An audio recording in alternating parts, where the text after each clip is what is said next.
वाला हाँ, but right now I'm not going to explain those particular graph to you. There is a reason behind it. Okay, ये वो graph अगर मैं अभी explain करना चालू करूंगा तो वो अगली आएंगे.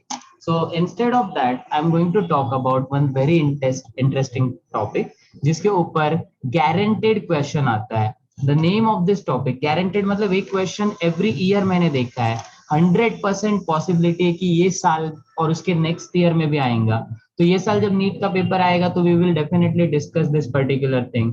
But right now also let's talk about a person who actually give a very interesting formula, de Broglie. Okay, अभी इसको डी ब्रोगली बोलते हैं हम लोग Indians, but it's actual or his actual name is de Broglie. Okay, तो de ब्रॉयज hypothesis is actually a hypothesis that was given by him initially and was proven later on. तो मतलब एक कुछ तो ऐसा उसने कंसेप्ट बताया और वो कंसेप्ट है ना बहुत फेमस हो गया था and it was like fascinating concept. You might think कि ऐसा क्या है इसमें, इतना फैसिनेटिंग क्या है. हमने लास्ट लेक्चर में डिस्कस किया था कि light has dual nature. Okay, and we agreed with that कि लाइट को ड्यूअल नेचर है. ड्यूअल नेचर मतलब one nature is wave nature, other nature is particle nature. ये बंदा क्या बोलता है पता है, ये बंदा बोलता है मैटर को भी ड्यूअल नेचर है. लाइट का तो हमने एक्सेप्ट किया because light is electromagnetic energy and energy has dual nature. ये बोल रहा है कि मैं एज अ ह्यूमन बॉडी, मेरा एज अ ह्यूमन बॉडी भी वेव एमिट कर रहा हूं. अभी मैं वेव एमिट कर रहा हूं. मेरे पास जो भी चीज है ना, जैसे for example if I have this headphones, तो ये हेडफोन्स भी क्या एमिट कर रहे हैं, वेव्स एमिट कर रहे हैं. मतलब उनको पार्टिकल नेचर तो है, मास तो है, तो पार्टिकल नेचर होगा ही. But at the same time he was like कि यार वेव नेचर भी है. तो इसके वजह से ना क्या हुआ कि टॉपिक जो है ना वो बहुत हॉट हो गया था, क्योंकि किसी को बिलीव ही नहीं हो रहा था कि ये क्या बोल रहा है. And then came actual hypothesis. और इतना सिंपल चीज है ना, इतना सिंपल प्रूफ है ना कि आप बोलोगे क्या सिंपल चीज है. Like let's begin with this particular thing. There is one very famous equation of Einstein that you have heard about. E equals E to is equal to mc square. E equals to mc square, very famous one actually. And there is also one more famous equation that was given by Einstein and Planck. E equals to h nu. ये last lecture में भी पढ़ा था हमने Yes, शायद. sir. Okay. Yes sir. अभी now let's write mc square as equation number 1. और ये जो न्यू है ना, न्यू, वो न्यू को देखते हैं. ये न्यू जो होता है ना वो फ्रीक्वेंसी होता है. Now we know one very interesting formula, that is v equals to n lambda. What is that formula? Yeah, V equals to n lambda. you can see. Hello हाँ, हेलो सर, आप yes. क्या पढ़ा रहे हो? मैं D ब्रॉयज hypothesis पढ़ रहा हूँ. Hello sir, dual nature, de Broglie's मतलब मुझे हाइपोथेसिस. कंटिन्यूशन है क्या? सर लेक्चर कब चालू हुआ? लेक्चर अभी चालू है ना, 10 मिनट हुआ. Okay. Okay. So as you can see, v equals to n lambda. This is the formula that we studied in 11th standard. अगर 11th में waves वाला याद नहीं आ रहा है तो don't worry about it. V is nothing but what we call as velocity. Okay. N is nothing but what we call as frequency. And lambda is nothing but what we call as wavelength. Okay. But in this particular chapter, I don't know why, but they use different symbols, है ना. So अपन भी उनके symbols use करते हैं. V is nothing but speed or velocity. So we are talking about light over here, correct? So we can replace this V with C, that is speed of light. N over here is frequency, and you already know we denote frequency by nu over here. Then there is lambda, correct? उसको change नहीं किया है, thank God. At least उतना तो कुछ same रखा है. So C equals to nu lambda. Now from over here you get nu equals to C by lambda.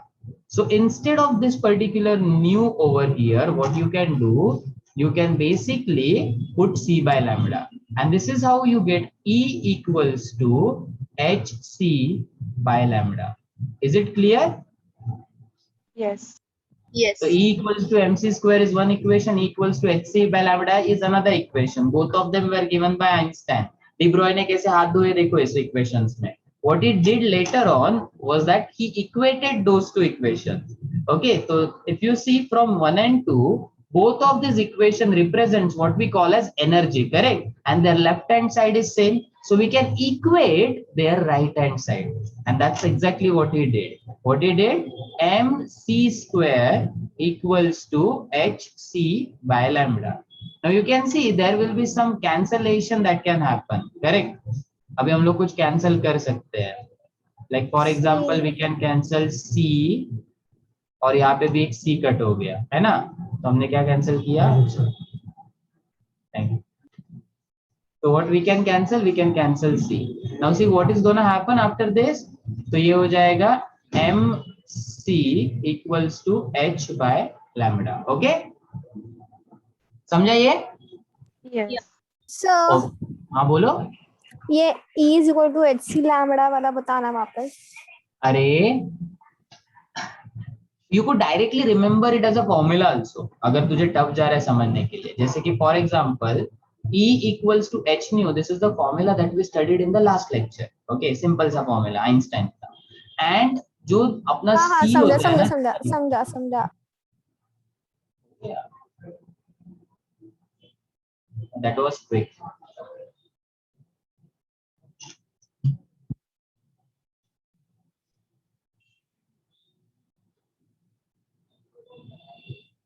Okay, now see what's gonna happen.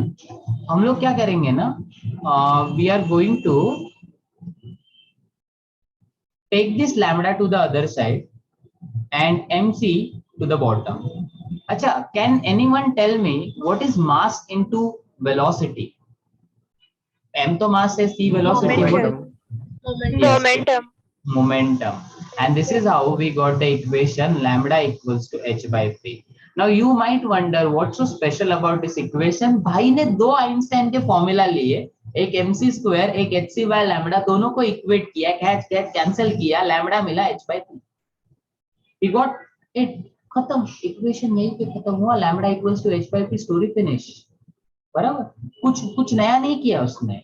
But the conclusion that he drew, what was actually very very impressive, and this is why this particular topic is very special. उसने क्या बोला कि अगर समझो किसी चीज के पास momentum है तो उस पर्टिकुलर चीज के पास वेवलेंथ भी होना चाहिए.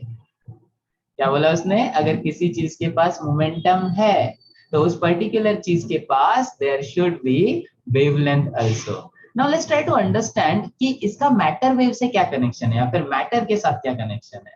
So we can write lambda equals to h upon p, and instead of p we can also write, since momentum is equals to mass into velocity, we can write lambda equals to h by mv. क्या बोल रहा है राज?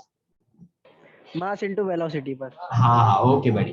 सो lambda क्या हो गया, h upon mv हो गया. अब यहाँ पे मजा देखो, यहाँ पे इसके दिमाग में कुछ चमका.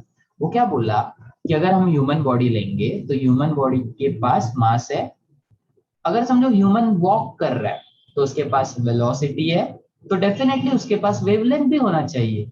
करेक्ट था ना वो, ये एज्यूम करने में कुछ गलत बोला क्या उसने? नहीं सर, करेक्ट था वो, बिल्कुल करेक्ट था. सिंपल सी चीज थी, एकदम सिंपल सी, करेक्ट था, टोटली करेक्ट था. बट फिर ऐसा है तो प्रैक्टिकली ह्यूमन बॉडी का वेवलेंथ कैसे नहीं निकल पाता? मतलब अभी तक तो हम लोग इतने मास्टर हो चुके हैं, टेक्नोलॉजी इतना एडवांस हो गया है, तो अभी तक तो हमें वेवलेंथ आना चाहिए था ना. ह्यूमन बॉडी जो एमिट कर रहा है क्यों नहीं आ रहा है? लेट्स ट्राई टू अंडरस्टैंड कि डी ब्रॉयज हाइपोथेसिस का इक्वेशन यूज करके ह्यूमन का वेवलेंथ क्यों नहीं कर सकते. So let's take example of a person. Let's say the mass of this particular person is somewhere around 100 kg. Okay, 100 भी मैंने ज्यादा assume किया, but समझो 100 है mass. For human, let's say mass 100 kg है. Okay, and that human is, let's say, is moving with the velocity of 1 meter per second. तो human का मास 100 kg है और 1 सेकेंड में 1 मीटर से वो मूव हो रहा है. तो आप क्या करोगे, लैम्बडा के इक्वेशन में उसको पुट करने की कोशिश करोगे. Lambda will be equals to h. Can anyone tell me what was the value of h? किसको याद है h का value? 6.6 into 10 raised to minus 34. Yes, very good. 6.63 into 10 raised to minus क्या है 34. 34 अपॉन नीचे क्या है, मास है, मास क्या है क्या बोल रहा है अदनान? एच क्या है H Planck's constant, last lecture में था नहीं तू? था सर था मैं भूल गया था हाँ, तो 100 हो गया इनटू वेलोसिटी का वैल्यू कितना है 1. Okay, now let's try to solve it. It will be 6.63 into 10 raised to minus 34. ये 100 ऊपर जाके 10 raised to 2 हो जाए, -2 हो जाएगा ना? -36. हाँ, तो ये हो जाएगा 6.63 into 10 raised to minus 36. Now this is very very very interesting guys. 10 raised to minus 36 अगर आप सॉल्व करोगे तो that is 0.0000000000. इमेजिन करते जाओ कितना छोटा नंबर है. Now we don't have the technology to measure the wavelength. मतलब अपने पास टेक्नोलॉजी नहीं है. वेवलेंथ है, वेवलेंथ ह्यूमन बॉडी सेंड कर रहा है, बट अपने पास टेक्नोलॉजी नहीं है उसको चेक करने के लिए, उसको प्रूव करने के लिए. तो ह्यूमन का वेवलेंथ मेजर करने का टॉपिक हाफ वे अटक गया, बिकॉज हम लोग अटक गए टेक्नोलॉजी. अभी किसने सोचा था कि ब्लैक होल का रियल पिक्चर दिखना कभी पॉसिबल होगा? But in like 2-3 years ago we got first picture of black hole. उसके लिए 10-12 साल का रिसर्च लगा, बट मिला ना. So we took lots and lots of effort and eventually we succeed. Maybe in future possible हो कि इतने छोटे wavelength detect हो जाए and then we would be able to actually see wavelength that are emitting through our bodies. तो अपना body जो wavelength emit कर रहा है ना, वो पिक्चर का हमको क्या दिख बोल रहा रहे थे कुछ? है. मैंने क्या बोला? न्यूटन का क्या? सर आप पिक्चर का कुछ बोल रहे थे, बीच में आपका कुछ पता नहीं कैसा आवाज रुक गया, ब्लैक होल शायद इशू है. ब्लैक होल का रियल इमेज. मैं बोला कि ब्लैक होल है ना, ब्लैक होल का रियल इमेज. मतलब अभी तक सब लोगों ने ब्लैक होल है ऐसा ही बोला था, बट ब्लैक होल का रियल इमेज किसी ने देखा नहीं था. वो रियल इमेज पॉसिबल हुआ 2 या 2.5 साल पहले, जब साइंटिस्ट और ये एक्चुअली नासा के साइंटिस्ट ने नहीं किया, इसरो ने किया. इसरो में I am not talking about Indian ISRO, I am talking about European space research organisation. तो उन्होंने ब्लैक होल का एक्चुअल पिक्चर, मतलब दिखने वाला, मतलब लाइक रेजेम्बलेंस वाला पिक्चर क्रिएट किया. That is history. क्योंकि इसके पहले ब्लैक होल का सिर्फ हम लोग इमेजिन करते थे कि ब्लैक होल ऐसा होगा, ब्लैक होल वैसे होगा.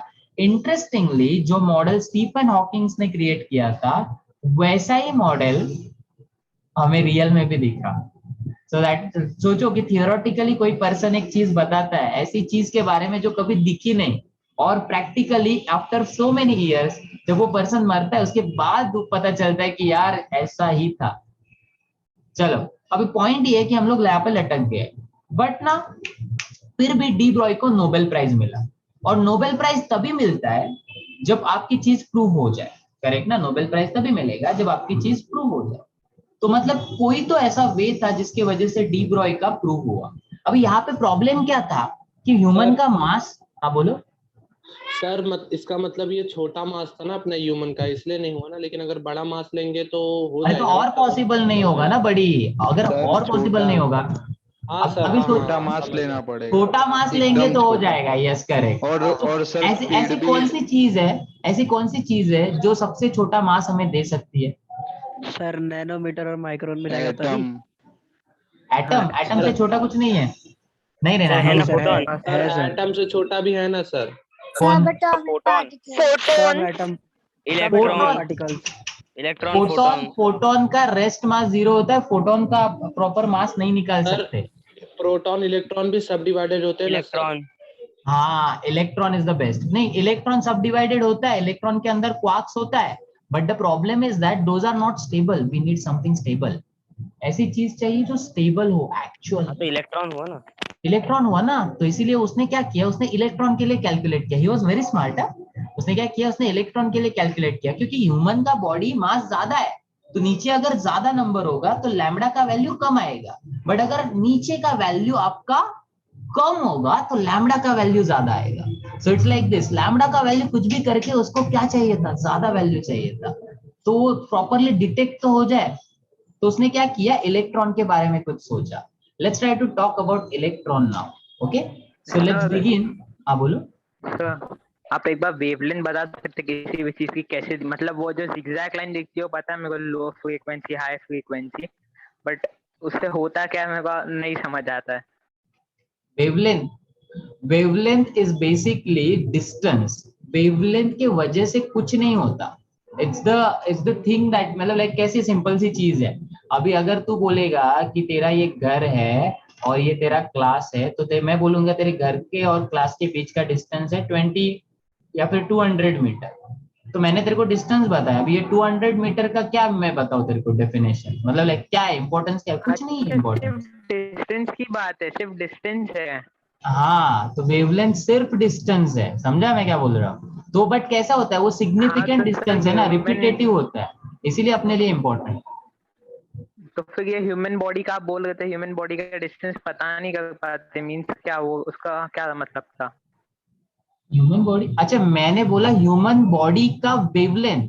अगर तू ह्यूमन बॉडी को कंसीडर करेगा तो ह्यूमन बॉडी भी वेव्स एमिट करती है। ऐसा कौन बोल रहा है? डी ब्रॉय बोल रहा है।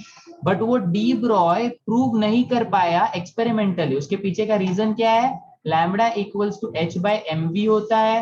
ह्यूमन का मास अगर ज्यादा हुआ तो लैम्बडा का वैल्यू बहुत कम आता है, एंड बिकॉज ऑफ दैट हमें ये डिटेक्ट नहीं होते। अपने पास टेक्नोलॉजी नहीं है डिटेक्ट करने के लिए, बट एक्चुअल में ह्यूमन बॉडी एमिट कर रहा है। Are you getting it?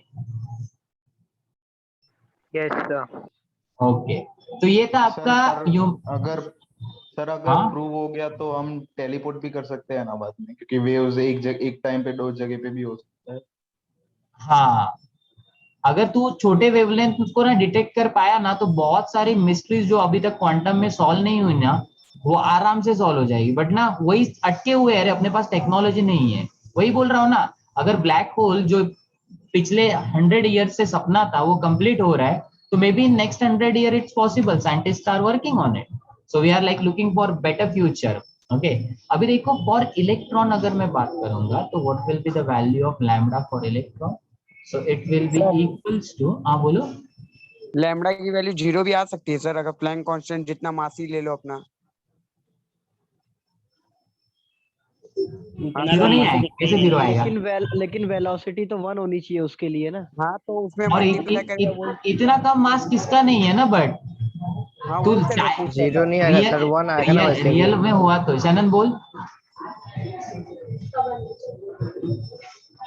Shannon, आपको डाउट था? नहीं sir, sorry actually I joined late, I didn't know the meeting had started. कितना करवाया अभी तक? आधा घंटा हो गया। रिकॉर्डिंग देख ले अभी। आप क्या अभी क्या पढ़ा रहे हो? अभी डी ब्रॉयज हाइपोथेसिस पढ़ा रहा हूँ। डी ब्रॉयज हाइपोथेसिस नहीं समझेगा तुझे? अभी मैं बीच में बोलना चालू कर दूंगा, नहीं समझेगा। वॉच रिकॉर्डिंग देख, फिर समझेगा तुझे। Okay sir. For electron what exactly happens ना गाइस, अगर आप लैम्बडा का वैल्यू देखोगे, हाँ बोलो, लैम्बडा का वैल्यू अगर बोलोगे तो h अपॉन mb होता है, बराबर। अभी h का वैल्यू डालते हैं 6.63 इंटू 10⁻34। मास ऑफ इलेक्ट्रॉन कितना होता है रे by the way? 9.01 into 10⁻31. 9.1 into 10⁻31. -31 right? Yes. Yes sir. Into velocity of electron हमें पता नहीं है, बराबर, कितना होता है वो, मतलब अप्रोक्सीमेटली वी कैन जज, बट ठीक है वो मेरे को इंपॉर्टेंट नहीं है। Now can you see the power का थिंग? Yes sir. फर्क देखो, अगर समझो ये 10⁻31 अगर ऊपर चला गया, सो व्हाट्स गोना हैपन, जो भी आंसर आएगा उसके साथ वी विल गेट 10⁻34 एंड ऊपर क्या आएगा 10⁻+31. So the answer that you get will actually be in the order of -3 and that is easily measurable. आराम से मेजर कर सकते हो। So electron के लिए it was very simple for us to measure the wavelength and इसीलिए उसने अपना रिसर्च टर्न किया ह्यूमन बॉडी से इलेक्ट्रॉन की तरफ, बिकॉज उसको पता था कि in future it will be possible to measure this particular wavelength. In future it will be possible, but वो टाइम पे उसने जब स्टार्ट किया था ना, तो वो जस्ट हंच पे था कि कोई तो आके इसको प्रूव कर जाए, क्योंकि उसका हाइपोथेसिस था। He was also trying for practical proof but he was not able to, Later on, two scientists known as Gieser and Marsden, okay, वो स्पेलिंग अलग है, प्रोनाउंसिएशन अलग है, जर्मन साइंटिस्ट है गीजर एंड मार्सडेन। तो उन्होंने क्या किया, उन्होंने एक एक्सपेरिमेंट किया, वो भी है अपने सिलेबस में, we will study that later on. But currently ये समझो कि इलेक्ट्रॉन का रिसर्च उसके लिए बहुत इंपॉर्टेंट हो गया। तो he wanted to study electron, electron तुझ पे फोकस है, चालू हो गया उसका इलेक्ट्रॉन का, सिर्फ इलेक्ट्रॉन के ऊपर रिलेटेड। एंड इसी तरह से हमारा इलेक्ट्रॉन का जर्नी बिगिन होता है। Let's try to understand electron का जर्नी इन डिटेल। ओए किधर गया, आ गया। ओके हाँ बोलो। प्रीवियस टू प्रीवियस स्लाइड बताओ ना। एक मिनट सर ये नोट्स में है ना? हाँ नोट्स में है, बट आपको थोड़ा आगे मिलेगा, मतलब एक तुरंत नहीं मिलेगा। हाँ स्क्रॉल करने पे मिल जाएगा ना, लेकिन सर क्या बोल रहे हैं? स्क्रॉल करने पे मिल जाएगा ना। हाँ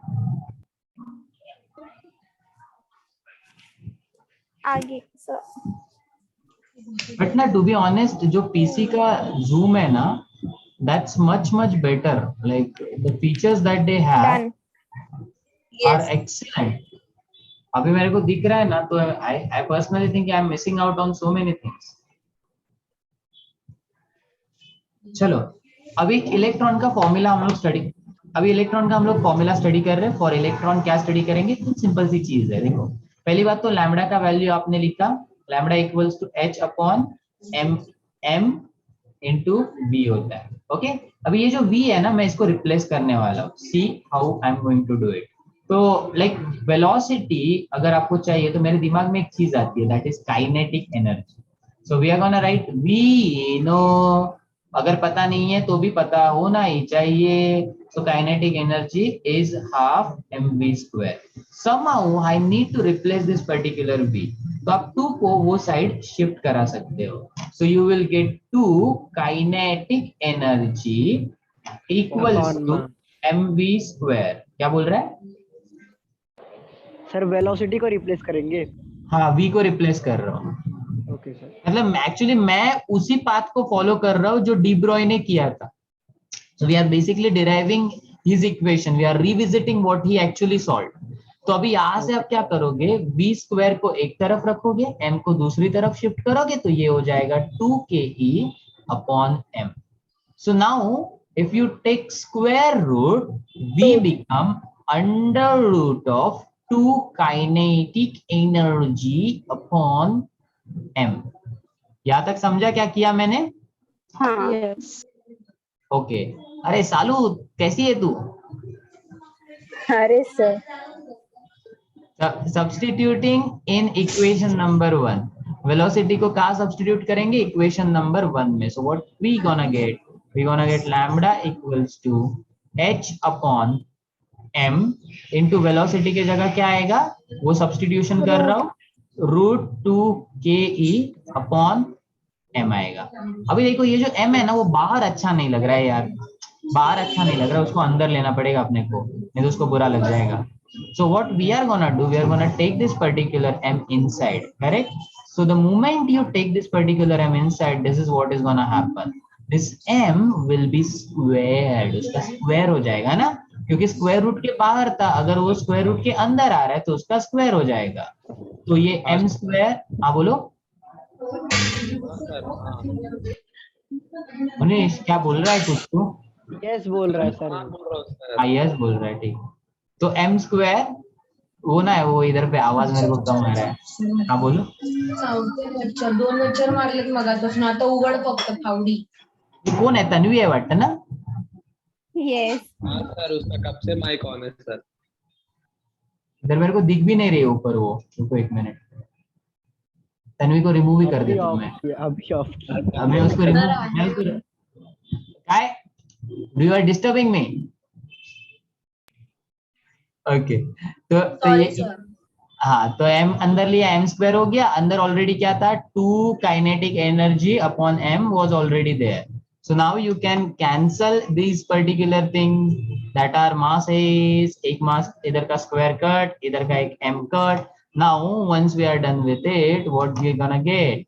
We're gonna get h upon under root of 2m into kinetic energy. Is it clear? समझा मैंने क्या किया?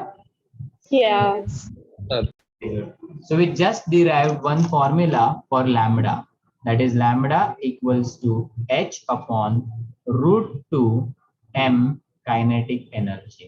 Now this is where I will be telling you a new formula जिसके बारे में शायद आपने नहीं सुना होगा या फिर शायद आपने सुना होगा. Okay, how many of you know that potential difference is work done per unit charge? सुना है. हाँ सर. यस सर नित्या, तूने जानता तो हूँ. सुना ही होगा. हाँ नित्या, क्या? मैंने नहीं सुना. तूने तो सुना ही होगा ये फॉर्मूला. स्कूल में सुना है. सर सुना नहीं तो बना भी सकते हैं हम लोग. सर आज ही मैंने बनाया. अच्छा, अभी बैठे बैठे बनाया sir. we know that V equals to work done per unit charge. Neeraj sir ने ये फॉर्मूला आपको सिखाया होगा, देखो इलेक्ट्रोस्टैटिक्स में. हाँ. Yes. तो अभी ध्यान से सुनो. Don't you agree with me कि energy is the ability to do work, and even in work power energy we studied that work done and kinetic energy are correlated. Yes. Yes. हाँ, तो अपन ने क्या लिखा? V equals to kinetic energy upon Q. तो हम लोग इस Q को दूसरी तरफ ट्रांसफर कर सकते हैं. So we can get sir बोलो. ये बताओ ना वापस के का. ओके, वर्क डन और काइनेटिक एनर्जी आर इंटरचेंजेबल. तो अगर समझ तो एक ऑब्जेक्ट के ऊपर वर्क डन करती है तो उसका काइनेटिक एनर्जी इंक्रीज होता है. तो दैट मींस मैं वर्क डन को के से रिप्लेस कर सकता हूँ. Getting it? यस. हाँ, तो बस तो के क्या हुआ? क्यू भी हुआ. अभी ये जो के क्यू भी हुआ, what I'm gonna do is that I'm going to substitute it over here. जो अपना के आया है उसमें, समझा? या. नहीं. हाँ सर आपका यस आवाज. सर समझा. यस. ओके, तो अभी आप क्या करोगे? सब्स्टिट्यूट करो. तो आपको लैम्बडा का एक और फॉर्मूला मिलेगा, h अपॉन 2 m. के का वैल्यू हो जाएगा QV.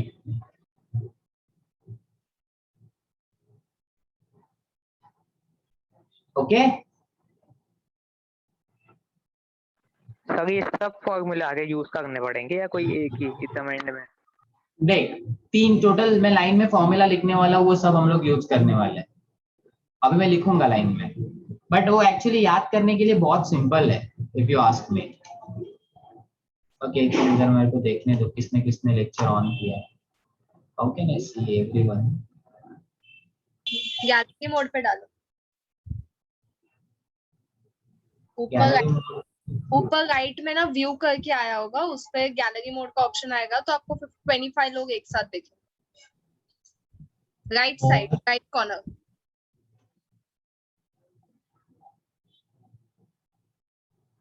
अरे नहीं, इधर वो pause remote white control screen हटा दो तो आपको दिखेगा. व्हाइट स्क्रीन में नहीं दिखता है. अच्छा ऐसा है क्या? नहीं, मेरे को व्हाइट स्क्रीन चाहिए ना. मेरे तू कैमरा ऑन करके क्यों बैठा है? आज तो मैंने बोला ही नहीं. कितना डेडिकेटेड है. कहाँ किया है सर आप? नहीं किया. ओके, चलो हो गया ये. नहीं, it's okay. So lambda equals to h upon root 2 mqv. This is what you got. Okay, so now what I'm going to do is that I'm going to write these formulas in line for you. Okay, तो कैसे देखो, पहला वाला तो formula एक है, ये जो पहले पढ़ा था हमने सबसे पहले, lambda equals to h by p. Instead of p you can write it as mv. Okay, or you could write h upon root 2 m kinetic energy, or you could write it as h upon root 2 m qv. क्या ये clear हुआ? Yes. Sir पर ये hypothesis बाद में fail हुआ था ना ह्यूमंस के लिए, मतलब ज्यादा मास वालों के लिए. ह्यूमंस के लिए वो फेल इसलिए हुआ क्योंकि टेक्नोलॉजी नहीं है अपने पास.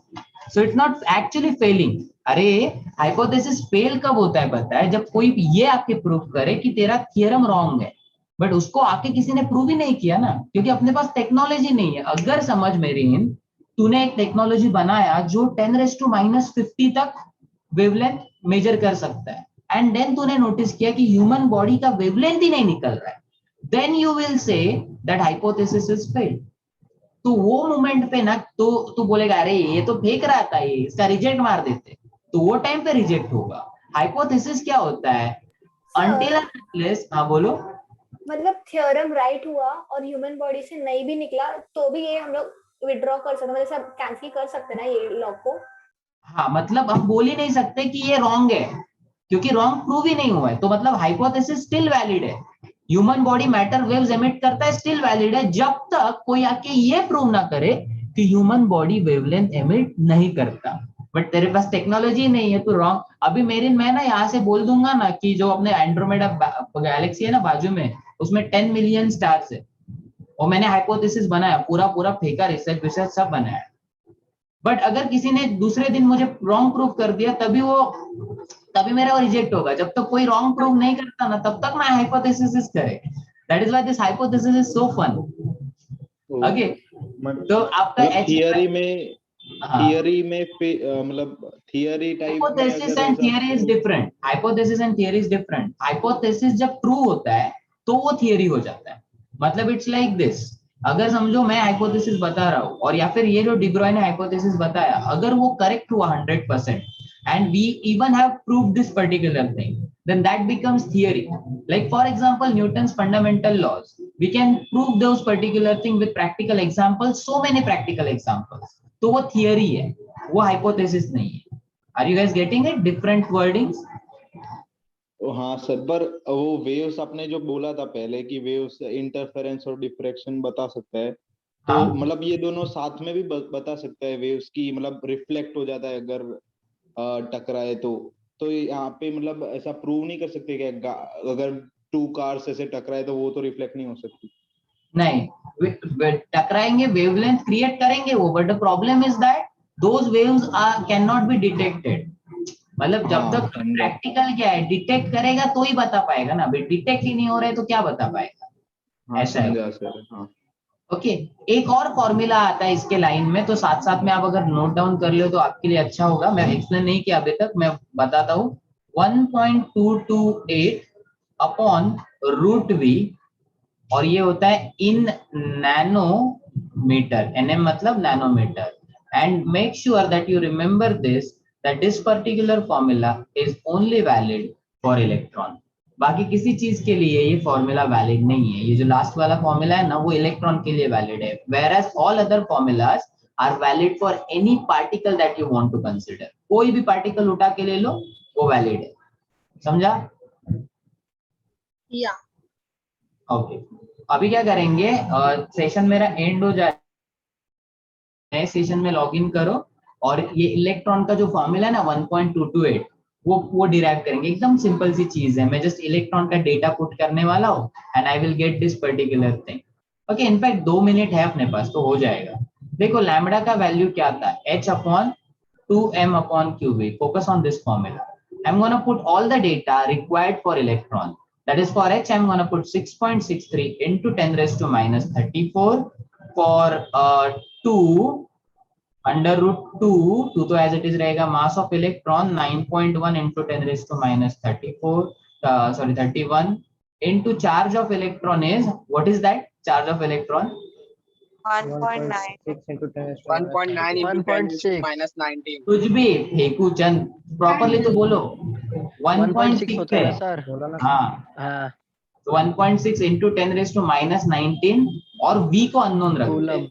तो जब मैं ये सारी चीजों को सॉल्व करता हूँ ना, ये दिख रहा है, ये पूरा ब्रैकेट बोल रहा हूँ मैं, ये जो नंबर्स है ना, उनको जब मैं सॉल्व करता हूँ ना कैलसी पे या फिर एनी अदर मेथड पे, तो मुझे नंबर मिलता है 1.228 into 10⁻⁻9 upon square root of v.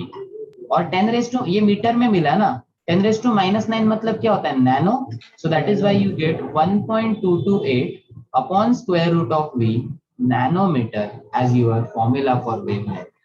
सिर्फ और सिर्फ इलेक्ट्रॉन के लिए वैलिड, बाकी किसी चीज के लिए ये वैलिड नहीं है। क्या अंडरस्टैंड हुआ? Yes sir. Sir calculation part repeat करो ना। कुछ नहीं, मैंने इलेक्ट्रॉन का डेटा पुट किया, एच प्लैंक्स कांस्टेंट पुट किया, एम के जगह मास पुट किया, क्यू के जगह चार्ज पुट किया। अगर तुझे मास एंड चार्ज पता नहीं तो तेरे को डिफिकल्ट लगेगा। फिर मैंने कैलकुलेशन कैल्सी पे किया तो मुझे आंसर आया 1.228 इंटू 10⁻⁻⁹। अब चाहे तो वेरीफाई कर लो। तो 10⁻⁻⁹ क्या होता है? नैनो। तो मैंने उसको यूज किया and I got final answer. समझा? हाँ। Very good. Join in new session. Is it the structure in